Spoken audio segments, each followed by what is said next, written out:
കഴിഞ്ഞ ക്ലാസ്സിൽ macro nutrients എന്ന ടോപ്പിക്കാണ് നാം ഡിസ്കസ് ചെയ്തത്. മാക്രോ ന്യൂട്രിയൻസ് എന്ന് പറഞ്ഞാൽ വളരെ കൂടിയ അളവിൽ ശരീരത്തിന് ആവശ്യമായിട്ടുള്ള പോഷക വസ്തുക്കളെയാണ് മാക്രോ ന്യൂട്രിയൻസ് എന്ന് വിളിക്കുന്നത്. ഇന്ന് നാം ഡിസ്കസ് ചെയ്യുന്നത് മൈക്രോ ന്യൂട്രിയൻസ്. മൈക്രോ ന്യൂട്രിയൻസ് എന്നതുകൊണ്ട് ഉദ്ദേശിക്കുന്നത് വളരെ കുറഞ്ഞ അളവിൽ മാത്രം ശരീരത്തിന് ആവശ്യമുള്ള പോഷക വസ്തുക്കളാണ്. ഈ പോഷകവസ്തുക്കൾ കുറഞ്ഞ അളവിൽ മാത്രം മതിയെങ്കിലും അത് ശരീരത്തിന്റെ പ്രവർത്തനങ്ങൾക്ക് വളരെയധികം അത്യന്താപേക്ഷിതമാണ്. ഈ മൈക്രോ ന്യൂട്രിയൻസിൽപ്പെട്ട വൈറ്റമിൻസ് ആണ് ഇന്ന് നാം ഡിസ്കസ് ചെയ്യുന്നത്. എന്താണ് ഒരു വൈറ്റമിൻ എന്നത് നമുക്ക് നോക്കാം. ഒരു വൈറ്റമിനെ എങ്ങനെയാണ് ഡിഫൈൻ ചെയ്യുന്നത് എന്ന് നമുക്ക് പരിശോധിക്കാം. Vitamin is an organic molecule or A set of molecules. അപ്പൊ അത് ഓർഗാനിക് മോളിക്യൂൾ ആണ്. ഓർഗാനിക് മോളിക്യൂൾ എന്നതുകൊണ്ട് ഉദ്ദേശിക്കുന്നത് കാർബൺ കണ്ടെയ്നിങ് കോമ്പൗണ്ടുകളെയാണ് നാം ഓർഗാനിക് കോമ്പൗണ്ടുകൾ എന്ന് വിളിക്കുന്നത്. അപ്പൊ ഈ വൈറ്റമിൻസ് ഓർഗാനിക് മോളിക്യൂളുകളാണ്, അല്ലെങ്കിൽ എ സെറ്റ് ഓഫ് മോളിക്യൂൾസ്. ഇപ്പൊ ഒരൊറ്റ മോളിക്യൂൾ ആകാം, അല്ലെങ്കിൽ റിലേറ്റഡ് ആയിട്ടുള്ള പരസ്പര ബന്ധമുള്ള ഒന്നിൽ കൂടുതൽ മോളിക്യൂളിന്റെ ഒരു കൂട്ടമായിരിക്കാം. Which an organism needs in small quantities. ഇപ്പൊ ഇതിന്റെ പ്രത്യേകത എന്ന് പറയുന്നത് ആ ജീവിക്ക് ഈ വൈറ്റമിന് വളരെ കുറഞ്ഞ അളവിൽ മാത്രമേ ആവശ്യമുള്ളൂ. ആ കുറഞ്ഞ അളവിൽ ആവശ്യമുള്ളത് എന്തിനു വേണ്ടിയാണ്? For the proper functioning of its metabolism. Metabolism എന്ന് പറഞ്ഞാൽ നമുക്കറിയാം, ശരീരത്തിൽ നടക്കുന്ന രാസപ്രവർത്തനങ്ങളെയാണ് നാം മെറ്റബോളിസം എന്ന് പറയുന്നത്. നാം കഴിക്കുന്ന ഫുഡ് എനർജി ആയിട്ട് മാറുന്നത്, അതല്ലെങ്കിൽ ഫുഡ് ശരീരത്തിൽ വിവിധ രീതിയിലേക്ക് മാറ്റി സ്റ്റോർ ചെയ്യപ്പെടുന്നത്, അതെല്ലാം രാസപ്രവർത്തനങ്ങളാണ്. നമ്മൾ കഴിഞ്ഞ ക്ലാസ്സിൽ പഠിച്ച മാക്രോ ന്യൂട്രിയൻസ് ആയ പ്രോട്ടീൻ, ലിപ്പിഡ്സ്, കാർബോഹൈഡ്രേറ്റ്, ഈ കോമ്പൗണ്ടുകൾക്ക് നമ്മുടെ ശരീരത്തിൽ എത്തിക്കഴിഞ്ഞാൽ പല രീതിയിലുള്ള രൂപമാറ്റങ്ങളും വിഘടനങ്ങളും നടക്കുന്നുണ്ട്. ആ പ്രവർത്തനങ്ങളെല്ലാം മെറ്റബോളിക് ആക്ടിവിറ്റീസ് ആണ്. അപ്രകാരമുള്ള ആ മെറ്റബോളിസത്തെ സഹായിക്കുക, ശരിയായ രീതിയിൽ മെറ്റബോളിസം നടക്കാൻ വേണ്ടിയിട്ട് വേണ്ട സഹായം ചെയ്യുക എന്നുള്ളത് ഈ വൈറ്റമിൻസിന്റെ ഒരു പ്രധാനപ്പെട്ട ഫംഗ്ഷൻ ആണ്. These are essential nutrients. They are required in body in small amounts. Essential എന്നുകൊണ്ട് ഉദ്ദേശിക്കുന്നത് നമ്മുടെ ശരീരത്തിന് അത്യന്താപേക്ഷിതമായിട്ടുള്ളത്. കാരണം ഇവയുടെ കുറവ് കൊണ്ട് ശരീരത്തില് പല പ്രവർത്തന തകരാറുകളും പല രോഗങ്ങളും ഉണ്ടാകും. അപ്രകാരമുള്ള കോമ്പൗണ്ടുകളാണ് vitamins. They are required in body in small amounts. വളരെ കുറഞ്ഞ അളവിൽ മാത്രമേ ഇവ നമ്മളുടെ ശരീരത്തിന് ആവശ്യമുള്ളൂ. അപ്പൊ അളവിൽ കുറവാണെങ്കിൽ തന്നെയും അവയുടെ കുറവ് കൊണ്ട് പല രീതിയിലുള്ള രോഗങ്ങൾ ശരീരത്തിൽ ഉണ്ടാകുന്നു എന്ന് മനസ്സിലാക്കുക. ഈ വൈറ്റമിൻസിന് നാം എങ്ങനെയാണ് ക്ലാസിഫൈ ചെയ്യുന്നത്, അതിനെ എങ്ങനെയാണ് വർഗീകരിക്കുന്നത് നമുക്ക് നോക്കാം. Vitamins are grouped into two. രണ്ട് വിഭാഗങ്ങളായിട്ട് വൈറ്റമിൻസിനെ വേർതിരിക്കുന്നു. Fat soluble vitamins. Fat soluble എന്നുകൊണ്ട് ഉദ്ദേശിക്കുന്നത് കൊഴുപ്പിൽ അല്ലെങ്കിൽ ഓർഗാനിക് സോൾവെന്റുകളിൽ ലയിക്കുന്ന വൈറ്റമിൻസിനെയാണ് നാം ഫാറ്റ് സോല്യൂബിൾ വൈറ്റമിൻസ് എന്ന് പറയുക. A, D, E and K, ഈ 4 വൈറ്റമിൻസ് ആണ് ഫാറ്റ് സോല്യൂബിൾ ആയിട്ടുള്ളത്. A, D and K. രണ്ടാമത്തെ കാറ്റഗറി വാട്ടർ സോല്യൂബിൾ വൈറ്റമിൻസ്, വെള്ളത്തിൽ ലയിക്കുന്ന വൈറ്റമിൻസ്. വാട്ടർ സോല്യൂബിൾ ആയിട്ടുള്ള വൈറ്റമിൻസ് ബി ഗ്രൂപ്പും സിയുമാണ്. വൈറ്റമിൻ സിയും ബി ഗ്രൂപ്പിൽപ്പെട്ട വിറ്റാമിൻസും വാട്ടറിൽ സോല്യൂബിൾ ആണ്, വെള്ളത്തിൽ ലയിക്കുന്നു. അപ്പൊ രണ്ട് കാറ്റഗറി ആയിട്ട്, രണ്ട് ഗ്രൂപ്പായിട്ട് നാം വേർതിരിക്കുന്നു വൈറ്റമിൻസിനെ.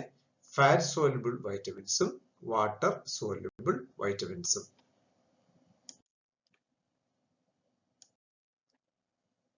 ഇനി ഓരോ വൈറ്റമിൻസും വിശദമായിട്ട് നമുക്ക് നോക്കാം. ഫാറ്റ് സോല്യൂബിൾ വൈറ്റമിൻപ്പെട്ട ഒന്നാമത്തതാണ് വൈറ്റമിൻ എ അഥവാ റെറ്റിനോൾ. വൈറ്റമിൻ എയുടെ കെമിക്കൽ നെയിമാണ് റെറ്റിനോൾ. റെറ്റിനോൾ മാത്രമല്ല, ഇതുമായിട്ട് അസോസിയേറ്റ് ചെയ്ത 2-3 കോമ്പൗണ്ടുകൾ കൂടി വൈറ്റമിൻ എയിൽ ഉൾപ്പെടുന്നുണ്ട്.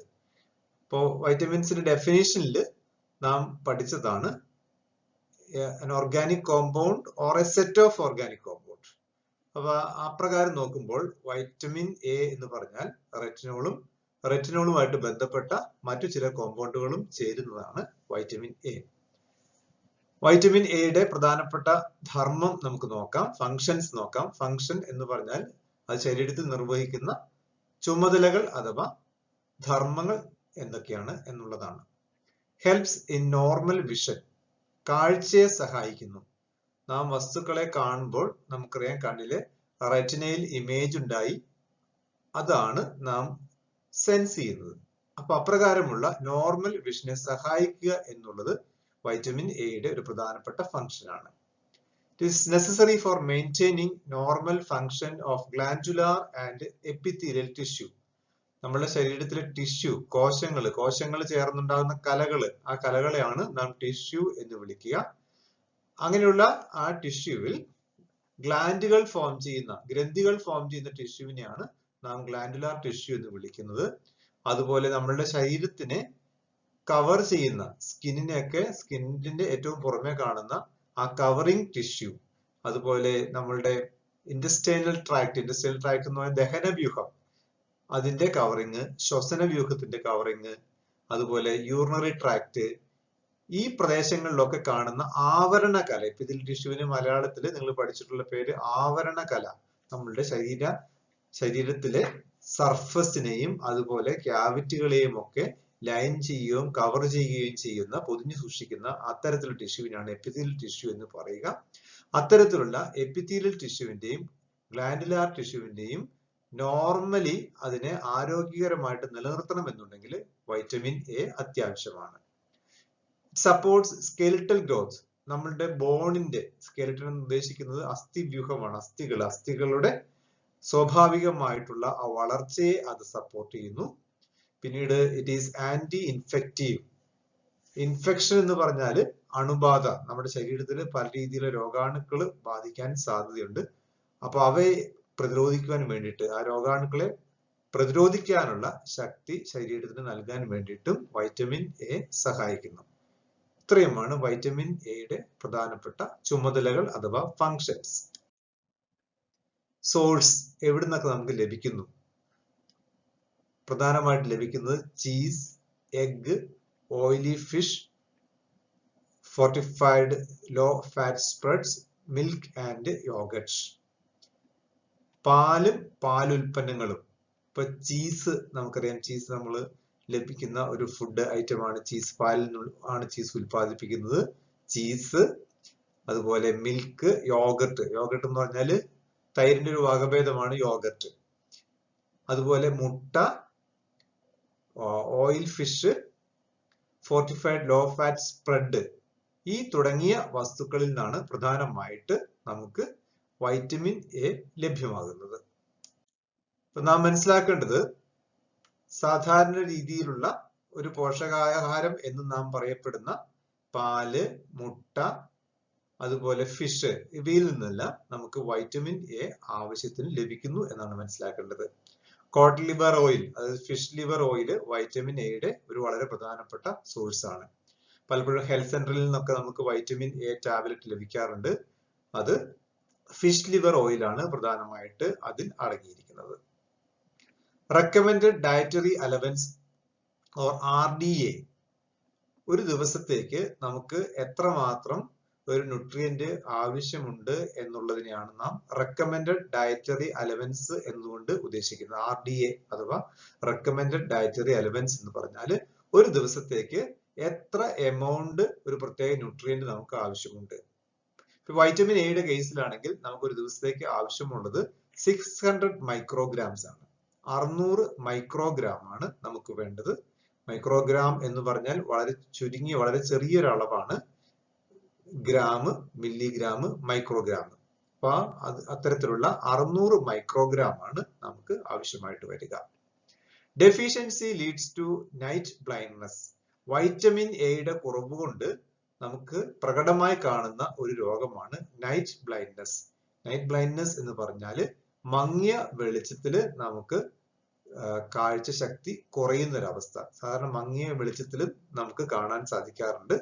ഇത് വളരെ ബ്രൈറ്റ് ലൈറ്റിൽ മാത്രമേ ഇങ്ങനെയുള്ള ആളുകൾക്ക് ശരിയായ രീതിയിൽ കാണാൻ പറ്റൂ. കുറച്ച് മങ്ങിയ വെളിച്ചത്തിൽ കാണാൻ പറ്റാത്തൊരവസ്ഥ, അതിനാണ് നാം നൈറ്റ് ബ്ലൈൻഡ്നെസ് എന്ന് പറയുന്നത്. വൈറ്റമിൻ എയുടെ ഡെഫിഷ്യൻസി കൊണ്ട് ഉണ്ടാകുന്ന ഒരു രോഗമാണ് നൈറ്റ് ബ്ലൈൻഡ്നെസ്. പിന്നെ നൈറ്റ് ബ്ലൈൻഡ്നെസ് കൂടാതെ സ്കിൻ ഡിസോർഡേഴ്സ്, സ്കെയിലി ആയിട്ടുള്ള സ്കിൻ ഡ്രൈ ആയി പോകുന്ന ആ കണ്ടീഷൻസ് ഒക്കെ വൈറ്റമിൻ എ ഡെഫിഷ്യൻസി കൊണ്ട് സംഭവിക്കാറുണ്ട്. അടുത്തത് വൈറ്റമിൻ ഡി, കാൽസിഫെറോൾ. ഇപ്പൊ കാൽസിഫെറോൾ എന്ന് പറയുന്ന ഒരു കോമ്പൗണ്ട് മാത്രമല്ല, ഈ കാൽസിഫെറോളും അതിനോട് അസോസിയേറ്റ് ചെയ്ത കോമ്പൗണ്ടുകളും കൂടെ ഉൾപ്പെടുന്നതാണ് വൈറ്റമിൻ ഡി എന്ന് പറയുന്നത്. വൈറ്റമിൻ ഡിയുടെ ഫങ്ഷൻസ് നമുക്ക് നോക്കാം. Regulation of calcium and phosphorus metabolism. കാൽസ്യവും ഫോസ്ഫറസും നമുക്കറിയാം നമ്മളുടെ എല്ലുകളും പല്ലുകളുമായിട്ട് അഭേദ്യമായിട്ട് ബന്ധപ്പെട്ട രണ്ട് ഇനോർഗാനിക് കോമ്പൗണ്ടുകളാണ് കാൽസ്യവും ഫോസ്ഫറസും. ഈ കാൽസ്യത്തിന്റെയും ഫോസ്ഫറസിന്റെയും മെറ്റബോളിസവുമായിട്ട് വളരെ അഭേദ്യമായ ബന്ധമാണ് വൈറ്റമിൻ ഡി അഥവാ കാൽസിഫെറോളിനുള്ളത്. It is regarded as kidney hormone. അതിനെ കിഡ്നി ഹോർമോൺ എന്ന് വിളിക്കാറുണ്ട്. കാരണം ഈ കാൽസ്യത്തിന്റെയും ഫോസ്ഫറസിന്റെയും അളവ് ഒരു പരിധി വരെ നിർണ്ണയിക്കുന്നത് നമ്മുടെ കിഡ്നികളാണ്. കിഡ്നികള് കാൽസ്യം ശരീരത്തിൽ കൂടുതലുള്ളപ്പോൾ അതിനെ പുറന്തള്ളാനും കുറവുള്ളപ്പോൾ അതിനെ നിലനിർത്താനും സഹായിക്കുന്നു. അതുപോലെയാണ് ഫോസ്ഫറസിന്റെ കാര്യവും. അപ്പൊ അതുകൊണ്ട് കിഡ്നിയിൽ ഡയറക്റ്റ് ഇമ്പാക്ട് ഉള്ളത് കൊണ്ട് കിഡ്നി ഹോർമോൺ എന്നും വൈറ്റമിൻ ഡിയെ വിളിക്കാറുണ്ട്. വൈറ്റമിൻ ഡിയുടെ സോഴ്സ് നമുക്ക് നോക്കാം. It can be synthesised in the body. ശരീരത്തില് നിർമ്മിക്കാനായിട്ട് പറ്റും. എങ്ങനെയാണ്? By exposure to sunlight. സൂര്യപ്രകാശത്തിലേക്ക് നാം കുറച്ച് സമയം എക്സ്പോസ്ഡ് ആയി കഴിഞ്ഞാൽ, കുറച്ച് സമയം വെയിൽ കൊണ്ട് കഴിഞ്ഞാൽ നമ്മളുടെ സ്കിന്നില് വൈറ്റമിൻ ഡി നിർമ്മിക്കാനായിട്ട് സാധിക്കുന്നു. It can be synthesised in body in adequate amount by simple exposure to sunlight 5 minutes per day. ഒരു ദിവസം ഒരു 5 മിനിറ്റ് സമയം നാം വെയില് കൊണ്ട് കഴിഞ്ഞാൽ, ആ വെയിൽ നമ്മുടെ സ്കിന്നിൽ അടിച്ചു കഴിഞ്ഞാൽ നമ്മുടെ ശരീരത്തിന് വൈറ്റമിൻ ഡിയെ നിർമ്മിക്കാനായിട്ട് സാധിക്കുന്നു. അതുകൂടാതെ ലിവർ, എഗ്, ബട്ടർ തുടങ്ങിയവ വൈറ്റമിൻ ഡിയുടെ റിച്ച് സോഴ്സുകളാണ്. ലിവർ, കരള്, മുട്ട, ബട്ടർ തുടങ്ങിയവ വൈറ്റമിൻ ഡിയുടെ വളരെ റിച്ച് ആയിട്ടുള്ള സോഴ്സുകളാണ്. റെക്കമെൻഡഡ് ഡയറ്ററി അലവൻസ് ഞാൻ മുമ്പ് സൂചിപ്പിച്ചിരുന്നു. ഒരു ദിവസത്തേക്ക് എത്ര ആവശ്യമുണ്ട് എന്നുള്ളതാണ് RDA കൊണ്ട് ഉദ്ദേശിക്കുന്നത്. 10 മൈക്രോഗ്രാംസ്, വളരെ കുറഞ്ഞ അളവിൽ മാത്രമേ വൈറ്റമിൻ ഡി നമുക്ക് ആവശ്യമുള്ളൂ. 10 മൈക്രോഗ്രാംസ് ആണ് വേണ്ടി വരിക. ഡെഫിഷ്യൻസി നോക്കാം. വൈറ്റമിൻ ഡിയുടെ ഡെഫിഷ്യൻസി കൊണ്ടുണ്ടാകുന്ന രോഗം റിക്കറ്റ്സ്. കുട്ടികളിൽ കാണപ്പെടുന്ന ഒരു രോഗമാണ് rickets. In children, reduced calcification of growing bone. Growing ബോണുകളിൽ, വളരുന്ന എല്ലുകളിൽ ആവശ്യത്തിന് കാൽസ്യം ഡെപ്പോസിറ്റ്, കാൽസ്യത്തിന്റെ അളവ് ഇല്ലാതെ വരിക. അങ്ങനെ വരുമ്പോൾ ആ ബോണുകൾ ശരിയായ രീതിയിൽ അതിന്റെ ഷേപ്പ് ഉണ്ടാവില്ല. അത് മാത്രമല്ല പെട്ടെന്ന് ഒടിഞ്ഞു പോകുന്ന രീതിയിൽ, പൊട്ടിപ്പോകുന്ന രീതിയിലായിരിക്കും എല്ലുകൾ ഉണ്ടാകുക. ആ കണ്ടീഷന് റിക്കറ്റ്സ് എന്ന് വിളിക്കുന്നു. ഇനി കാൽസ്യം ഡെഫിഷ്യൻസി അഡൽട്സിലാണെങ്കിൽ, പ്രായപൂർത്തിയായ ആളുകളിലാണെങ്കിൽ ആ കണ്ടീഷൻ നാം വിളിക്കുന്നത് ഓസ്റ്റിയോമലേഷ്യ എന്നാണ്. അതും ബോണിനെ ബാധിക്കുന്ന രോഗമാണ് ഓസ്റ്റിയോമലേഷ്യ. ഇപ്പൊ ഓസ്റ്റിയോമലേഷ്യ ഗർഭിണികളിലും അതുപോലെ മുലയൂട്ടുന്ന സ്ത്രീകളിലും കൂടുതലായിട്ട് കാണാറുണ്ട്. കാരണം ഗർഭിണികൾക്കും മുലയൂട്ടുന്നവർക്കും കാൽസ്യത്തിന്റെ ഡിമാൻഡ് കൂടുതലാണ്. അവരെ സംബന്ധിച്ച് കാൽസ്യത്തിന്റെ ആവശ്യകത വളരെ കൂടുതലാണ്. അപ്രകാരമുള്ള ആളുകളിൽ വേണ്ട രീതിയിൽ, പറ്റുന്ന രീതിയിൽ, ആവശ്യമായ രീതിയിൽ കാൽസ്യം സപ്ലിമെന്റ്സ് കൊടുത്തില്ലെങ്കിൽ അവരിൽ കാൽസ്യം ഡെഫിഷ്യൻസി, ഓസ്റ്റിയോമലേഷ്യ എന്ന രോഗത്തിന് കാരണമാകുന്നു. ഇനി വൈറ്റമിൻ ഇ, ഫാറ്റ് സോലുബിൾ ആയിട്ടുള്ള വൈറ്റമിൻ ആണ് വൈറ്റമിൻ ഇ അഥവാ ടോക്കോഫെറോൾ. വൈറ്റമിൻ ഇയുടെ പ്രധാനപ്പെട്ട function, it acts as an anti oxidant helping to protect cells from damage caused by free radicals. നമ്മുടെ ബ്ലഡിലൊക്കെ കാണുന്ന, ശരീരത്തിൽ കാണുന്ന ഫ്രീ റാഡിക്കൽസ് ഉണ്ട്, ഓക്സിഡൈസ് ചെയ്യാൻ കഴിവുള്ള ഫ്രീ റാഡിക്കൽസ് ഉണ്ട്. ഈ ഫ്രീ റാഡിക്കൽസിന്റെ അളവ് കൂടുകയാണെങ്കിൽ അവയ്ക്ക് നമ്മളുടെ സെല്ലുകളെ ഡാമേജ് ചെയ്യാൻ പറ്റും. അങ്ങനെയുള്ള ഫ്രീ റാഡിക്കൽസിനെ തടയുന്ന ആന്റി ഓക്സിഡന്റ് ആയിട്ട് ആക്ട് ചെയ്യുന്ന ഒന്നാണ് വൈറ്റമിൻ ഇ. നമ്മുടെ കോശങ്ങളെ ഡാമേജ് ചെയ്യുന്ന ഫ്രീ റാഡിക്കൽസിനെ തടയുന്ന ആന്റി ഓക്സിഡന്റ് ആണ് വൈറ്റമിൻ ഇ. അതിന്റെ സോഴ്സിനെ കുറിച്ച് നോക്കാം. Widely distributed in food. ഒരുവിധമുള്ള എല്ലാ ഫുഡിലും ഇത് ലഭ്യമാണ്. Richest source are vegetable oil, egg yolk and butter. ഏറ്റവും കൂടുതലായിട്ട് കാണുന്നത് വെജിറ്റബിൾ ഓയില്, അതുപോലെ മുട്ടയുടെ യോക്കില്, ആ മഞ്ഞയില്, അതുപോലെ തന്നെ ബട്ടറിലുമാണ് കാണപ്പെടുക.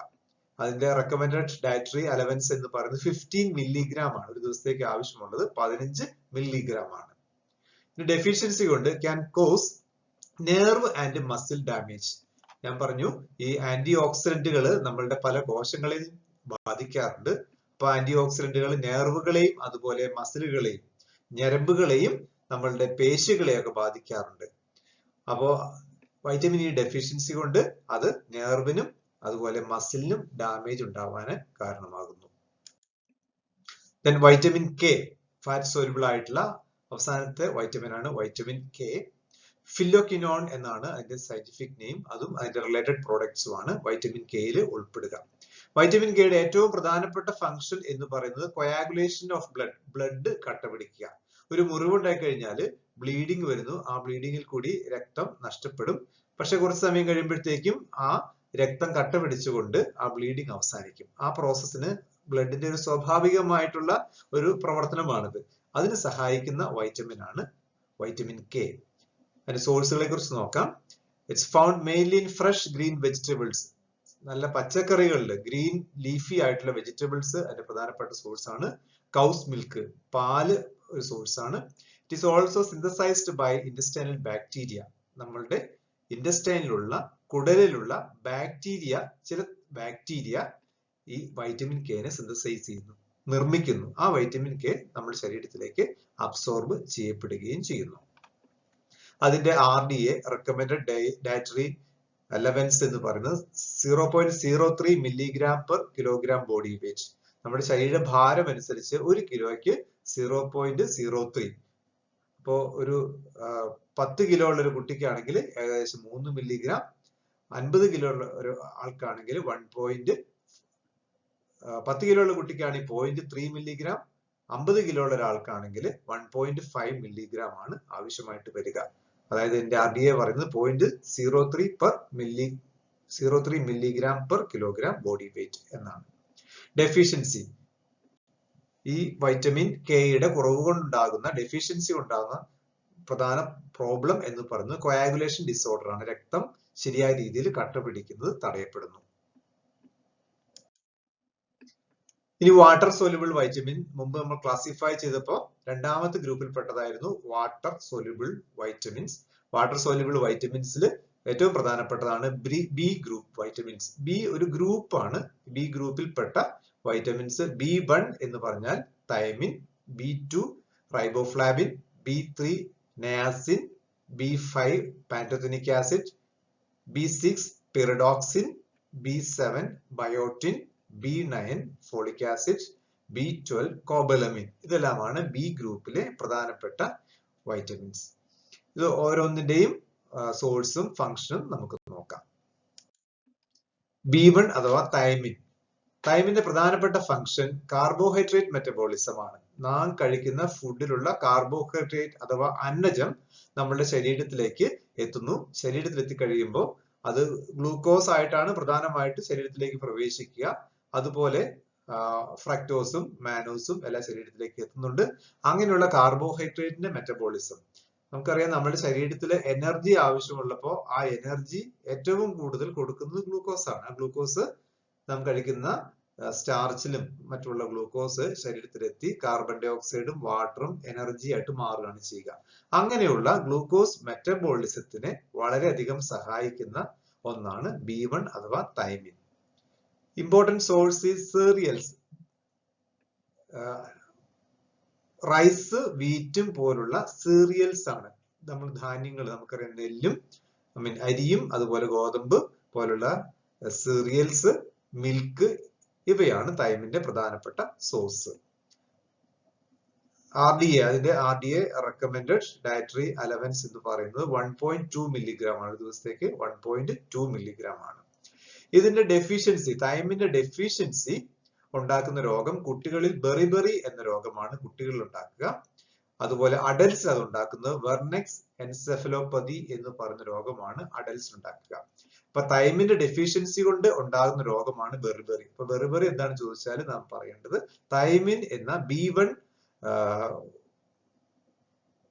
വൈറ്റമിന്റെ ബി ഗ്രൂപ്പിൽപ്പെട്ട B1 വൈറ്റമിന്റെ ഡെഫിഷ്യൻസി കൊണ്ട് ഉണ്ടാകുന്ന രോഗമാണ്, കുട്ടികളിൽ ഉണ്ടാകുന്ന രോഗമാണ് ബെറിബറി. B1 അഥവാ തൈമിന്റെ ഡെഫിഷ്യൻസി കൊണ്ട് മുതിർന്നവരിൽ ഉണ്ടാക്കുന്ന രോഗമാണ് വെർണക്സ് encephalopathy. Then B2 riboflavin functions help cellular oxidation to release energy. നമ്മുടെ ശരീരത്തിലെ ഞാൻ മുമ്പ് സൂചിപ്പിച്ചു, ഒരുവിധമുള്ള എല്ലാ വൈറ്റമിൻസിന്റെ ഫംഗ്ഷൻ എന്ന് പറയുന്നത് ശരീരത്തിലെ മെറ്റബോളിക് ആക്ടിവിറ്റീസിന്, ഉപാപചയ പ്രവർത്തനങ്ങളെ സഹായിക്കുക, നിയന്ത്രിക്കുക എന്നുള്ളതാണ്. അപ്പൊ സെല്ലുലാർ ഓക്സിഡേഷൻ ഇതുകൊണ്ട് ഉദ്ദേശിക്കുന്നത് നമ്മളുടെ കോശങ്ങളിലാണ് എനർജി ഉണ്ടാക്കുക. നാം കഴിക്കുന്ന ഫുഡിലെ മോളിക്യൂളുകൾ ബ്ലഡിൽ കൂടി കോശങ്ങളിലെത്തി ആ കോശങ്ങളിലാണ് ഓക്സിഡേഷൻ വഴി എനർജി ഫോം ചെയ്യുക. അങ്ങനെയുള്ള ഓക്സിഡേഷൻ സഹായിക്കുന്ന ഒരു പ്രധാനപ്പെട്ട വൈറ്റമിൻ ആണ് B2 റൈബോഫ്ലാവിൻ. ഈ വൈറ്റമിന്റെ സോഴ്സുകൾ മിൽക്ക്, ഗ്രീൻ ലീഫി വെജിറ്റബിൾസ്, പാലും അതുപോലെ ഗ്രീൻ ലീഫി ആയിട്ടുള്ള വെജിറ്റബിൾസ്, ഇലക്കറികൾ നമ്മൾ പറയും. ദെൻ അതിന്റെ RDA 1.5 മില്ലിഗ്രാം ആണ്. ദിവസത്തേക്ക് ആവശ്യമുള്ളത് അലവൻസ് 1.5 മില്ലിഗ്രാം ആണ്. Deficiency angular stomatitis seen in malnourished children. കുട്ടികളിലാണ് ഡെഫിഷ്യൻസി പ്രധാനമായിട്ടുണ്ടാകുക, ഇതിന്റെ കുറവുണ്ടാകുക. അപ്പൊ അതുണ്ടാകുന്ന രോഗം എന്ന് പറഞ്ഞാൽ സ്റ്റൊമറ്റൈറ്റിസ്, നമ്മുടെ വായുടെ ഭാഗങ്ങളിൽ ഉണ്ടാകുന്ന, വായ്ക്ക് ചുറ്റും ഉണ്ടാകുന്ന ഒരുതരം ഇൻഫ്ലമേഷൻ പോലുള്ള കണ്ടീഷനാണ് നാം സ്റ്റൊമറ്റൈറ്റിസ് എന്ന് പറയുക. ആംഗുലാർ സ്റ്റൊമറ്റൈറ്റിസ് ആണ് ഇതുകൊണ്ടുണ്ടാകുന്ന, ഇതിന്റെ ഡെഫിഷ്യൻസി ഉണ്ടാകുന്ന പ്രധാനപ്പെട്ട രോഗം. Then B3 അഥവാ നയാസിൻ ഫങ്ഷൻസ്, നയാസിന്റെ ഫങ്ഷൻസ് നമുക്ക് നോക്കാം. Essential for the metabolism of carbohydrate, protein and fat. നാം ഏറ്റവും കൂടുതൽ കഴിക്കുന്ന മാക്രോ ന്യൂട്രിയന്റ് ആയ കാർബോഹൈഡ്രേറ്റ്, പ്രോട്ടീൻ, ഫാറ്റ് ഇവയുടെ മെറ്റബോളിസം, ഇവയുടെ ഉപാപചയ പ്രവർത്തനം, ശരീരത്തിൽ ഇവയ്ക്കുണ്ടാകുന്ന രാസമാറ്റങ്ങളെ നിയന്ത്രിക്കുന്ന അല്ലെങ്കിൽ സഹായിക്കുന്ന ഒന്നാണ് നയാസിൻ എന്ന് പറയുന്ന വൈറ്റമിൻ. പ്രധാനപ്പെട്ട സോഴ്സ് നമുക്ക് നോക്കാം. ലെഗ്യൂംസ് എന്ന് പറഞ്ഞാൽ പയറുവർഗ്ഗങ്ങള്, പോൾട്രി കോഴി, അതുപോലെ പക്ഷികളുടെ ഇറച്ചി, ദെൻ ഫിഷ് മീന്, ഗ്രൗണ്ട്നട്ട് നിലക്കടല, മീറ്റ് മറ്റ് മാംസം, ഇവയെല്ലാമാണ് പ്രധാനപ്പെട്ട source. It can be derived from the amino acid tryptophan. അപ്പൊ ഒരു അമിനോ ആസിഡ്, എസെൻഷ്യൽ അമിനോ ആസിഡാണ് ട്രിപ്റ്റോഫാൻ എന്ന് പറയുന്നത്. ഈ ട്രിപ്റ്റോഫാൻ എന്ന് പറയുന്ന അമിനോ ആസിഡിൽ നിന്നും ഈ നയാസിനെ ശരീരത്തിന് നിർമ്മിക്കാൻ സാധിക്കുന്നു. ഡെഫിഷ്യൻസി, ഈ നയാസിന്റെ ഡെഫിഷ്യൻസി ഉണ്ടാകുന്ന രോഗത്തിനാണ് പെല്ലഗ്ര എന്ന് പറയുക. പെല്ലഗ്ര, നയാസിൻ B3 ഡെഫിഷ്യൻസി ഉണ്ടാകുന്ന രോഗമാണ് പെല്ലഗ്ര. പെല്ലഗ്രയുടെ 3 ലക്ഷണങ്ങള് ഡയേറിയ, ഡെർമറ്റൈറ്റിസ്, ഡിമെൻഷ്യ. ഡയേറിയ എന്ന് പറഞ്ഞാൽ ലൂസ് മോഷൻ, വയറിൽ നിന്ന് ലൂസായിട്ട് പോകുന്നതിനാണ് നാം ഡയേറിയ എന്ന് പറയുന്നത്. ഡെർമറ്റൈറ്റിസ് എന്ന് പറഞ്ഞാൽ നമ്മുടെ സ്കിന്നിൽ ഉണ്ടാകുന്ന ഇൻഫെക്ഷൻ ആണ് നാം ഡെർമറ്റൈറ്റിസ് എന്ന് പറയുന്നത്.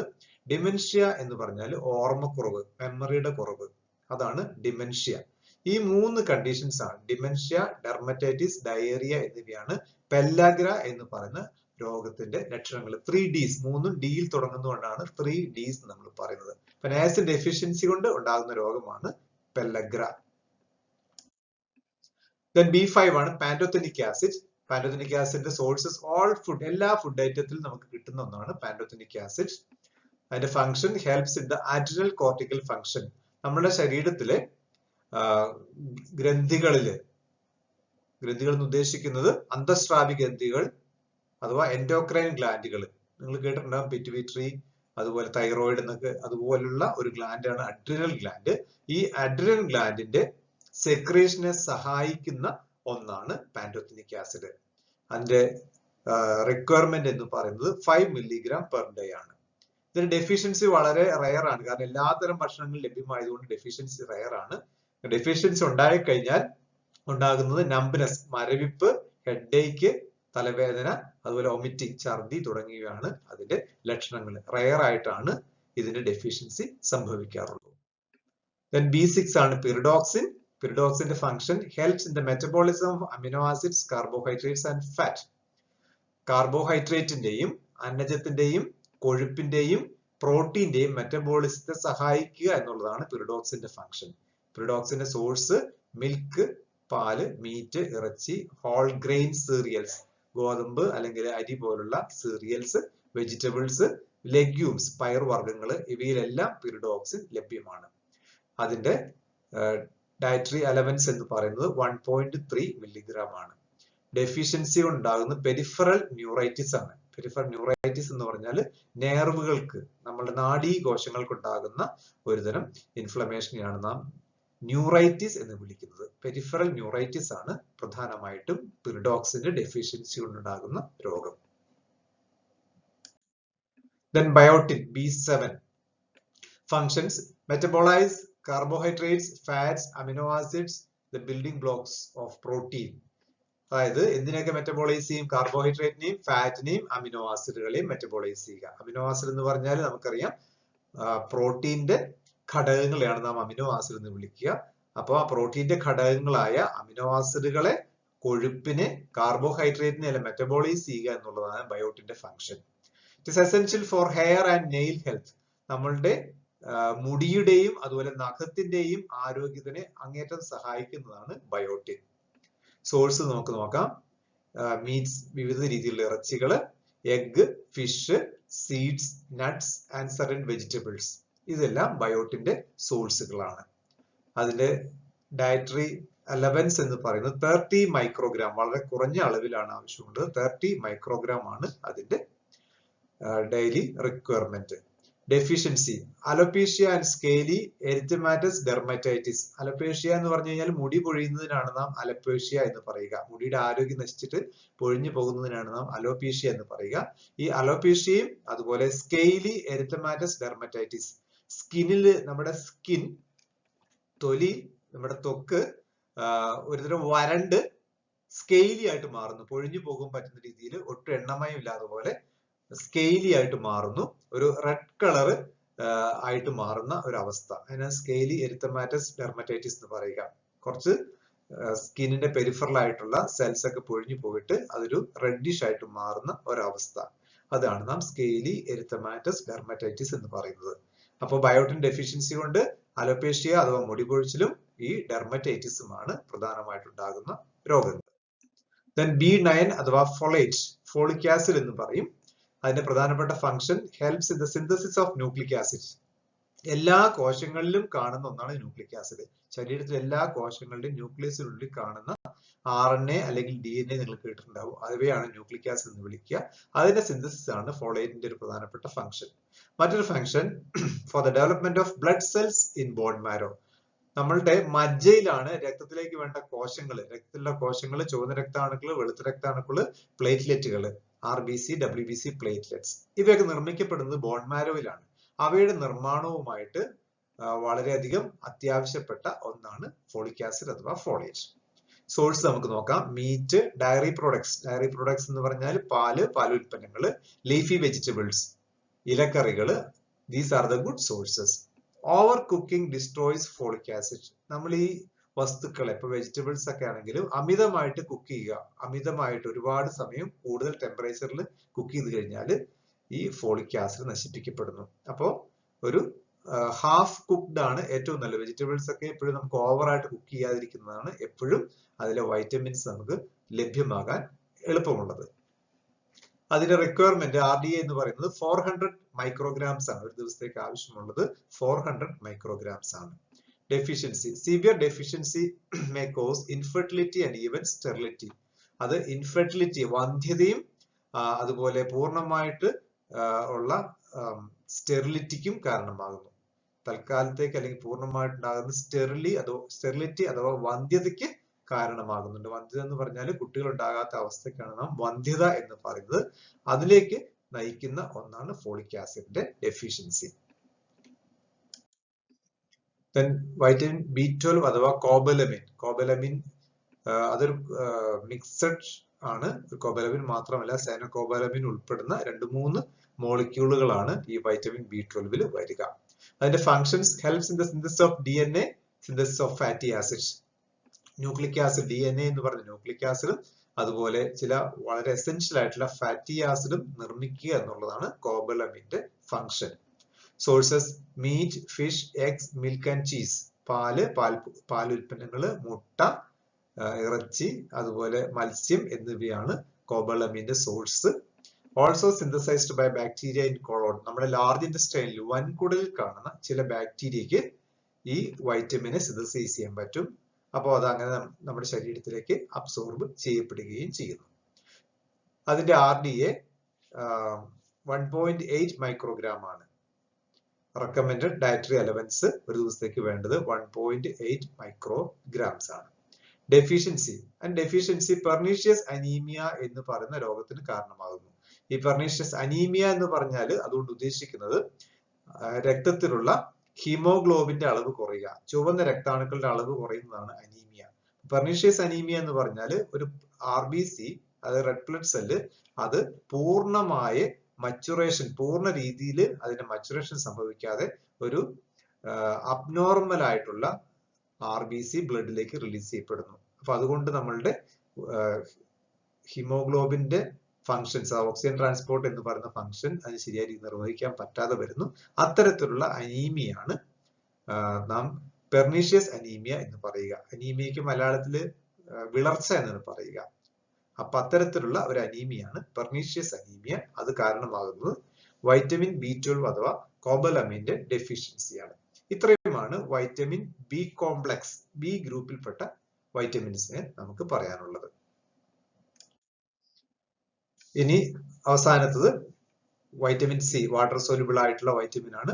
വൈറ്റമിൻ C, അതിന്റെ സയന്റിഫിക് നെയിം ആണ് അസ്കോർബിക് ആസിഡ്. വൈറ്റമിൻ സിയുടെ ഫങ്ഷൻസ് നമുക്ക് നോക്കാം. Helping to protect cell and keeping them healthy, maintaining healthy skin, blood vessels, bones, cartilage, helping with wound healing. വളരെയധികം ഫങ്ഷൻസ്, ഒരുപാട് ഫങ്ഷൻസ് ഉള്ളതാണ്. എന്തൊക്കെയാണ് നമുക്ക് നോക്കാം.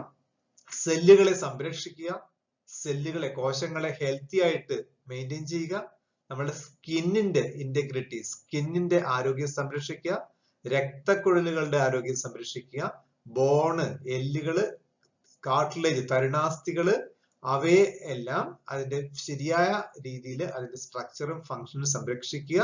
അതുപോലെ ഹെൽപ്പ് വിത്ത് വൂണ്ട് ഹീലിംഗ്, മുറിവുകൾ ഉണങ്ങുന്നതിന് വേണ്ടി സഹായിക്കുക, വൂണ്ട് ഹീലിംഗിന് സഹായിക്കുക. അങ്ങനെ ഒത്തിരി ഫങ്ഷൻസ് ഉള്ള ഒരു വൈറ്റമിൻ ആണ് വൈറ്റമിൻ C. സോഴ്സ് നമുക്ക് നോക്കാം. Fresh fruits, green leafy vegetables. ഫ്രൂട്ട്സും വെജിറ്റബിൾസുമാണ്, ഗ്രീൻ ലീഫി ഇലക്കറികൾ നമ്മൾ പറയുന്ന ആ വെജിറ്റബിൾസുമാണ് വൈറ്റമിൻ സിയുടെ പ്രധാനപ്പെട്ട സോഴ്സ്. ഫ്രൂട്ട്സിൽ നമുക്കറിയാം നെല്ലിക്ക, നാരങ്ങ എന്നിവയെല്ലാം വൈറ്റമിൻ C വളരെയധികം അടങ്ങിയിരിക്കുന്ന ഒന്നാണ്. അതിന്റെ ഡയറ്ററി അലവൻസ് എന്ന് പറയുന്നത് 60 to 90 മില്ലിഗ്രാം, താരതമ്യേന കൂടുതൽ അളവിൽ നമുക്ക് ആവശ്യമുള്ള വൈറ്റമിൻ ആണ് വൈറ്റമിൻ C. 60 to 30 മില്ലിഗ്രാം ആണ് ആവശ്യമായിട്ട് വരിക.